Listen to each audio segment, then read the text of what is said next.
ሰላም ቤተሰቦቼ ዛሬ የማያስከፋን ነገር ወይም ደግሞ በሪሌሽንሺፕ ውስጥ ወይም ደግሞ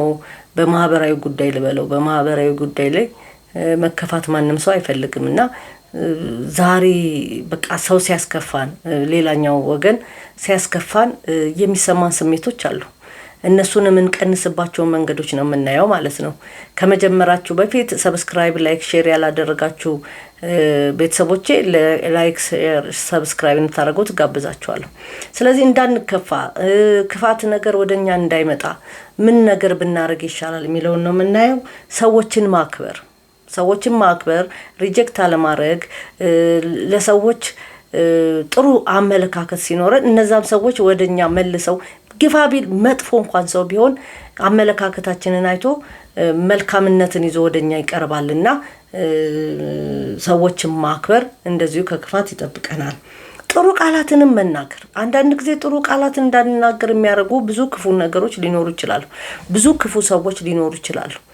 ግን ጠንቃቃ መሆን መቻል አለብን ጠንቃቃ ሆነን በተቻለ መጠን የተሻለ ነገር ለመናገር መሞከር መቻል አለብን ማለት ነው ትግስተኛ መሆን ትግስተን ካጣንና ያለባሌ ነገር ሳይገባን ወይም ደግሞ እነዛ ሰዎች ባደረጉት ክፋት እሱን ለመመለስ ብለን የምንመልሰው ነገር እነሱ ጋር ደርሶ ምንም ላይ ያረጋቸው ይችላል ምክንያቱም ክፉ ሰው ክፉ ስለሆነ ማለት ነው ለእናንተ ግን ይጸጽታቸዋል ስለዚህ ባልተናገርኩ ነበር እንላለን ስለዚህ ትግስት ማድረግ ጥሩ ነው ማለት ነው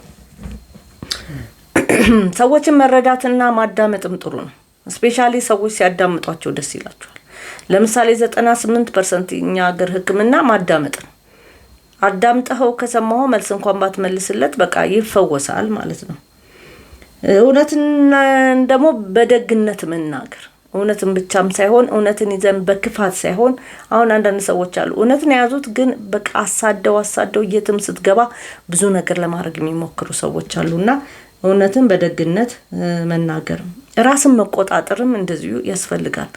ራሳችን ከተቆጣጠርን ከዛኛው ወገን ወደኛ የሚመጣው ነገር በትግስት ካሳለፍን የተሻለ ሰው እንሆናለን ማለት ነው ምስጋናና ደግመስጋና ደግነትም ያስፈልጋል ቤተሰቦቼ ይሄን ፕሮግራም ከወደዳችሁት ኮሜንት አድርጉልን መሻሻል ያለበትንም እያንዳንዱን ነገር ማለት ነው አመሰግናለሁ ላይክ ሼር ሰብስክራይብ እንታረጉ ተጋብዛችኋለሁ